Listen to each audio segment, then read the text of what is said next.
வெளியிருந்து பார்க்கக்கூடிய நமக்கே வந்துட்டு பலருடைய கதையை கேட்கும்போது கண்கள்லாம் கலங்குது. அப்ப சூர்யா அதற்கான விதையிட்டு இருக்கிறாரு. அந்த பிள்ளைகள வந்துட்டு அதாவது கூட்டுக்குள்ள அடைஞ்சு கிடந்த அந்த கிளிகள வந்துட்டு சிறகடிக்க வச்சிருக்கிறாரு. கல்விங்கிற ஒரு சிறக குடுத்து வானை நோக்கி பறக்க வச்சிருக்காரு அப்படின்னும் பொழுது, நிச்சயமா அவருக்கு வந்துட்டு உள்ளார்ந்து ஒரு ஆனந்தம் இருந்திருக்கும். அந்த ஆனந்தத்தினுடைய மிகுதியில கண்ணீர் பெருக்கோட காணப்பட்டாரு. ரொம்ப அத அடக்கிக்கிட்டு வேற அந்த உணர்ச்சி வசத்த அடக்கிக்கிட்டு அந்த நிகழ்ச்சி முழுக்க உட்கார்ந்துகிட்டு இருந்த ஒரு சூழல் நம்ம பார்த்தோம். அகரம் ஃபவுண்டேஷன்ல ஒரு மாணவி பேசினது ரொம்ப நிகழ்ச்சியா இருந்தது. அத கவனிச்சீங்களா? அது எப்படி இருந்தது? இல்ல நெறைய பேர் பேசியிருந்தாங்க. எல்லாரும் பேசினதுமே ரொம்ப டச்சிங்கா தான் இருந்தது. அதுல 2 பேருடைய ஸ்பீச்ச நான் வந்து பார்த்தேன்.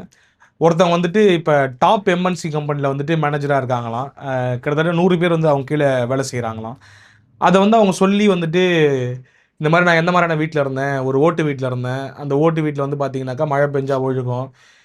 6 பேர் வந்துட்டு அந்த ஒரே 10க்கு 11 ரூம்ல வந்துட்டு நாங்க இருப்போம்.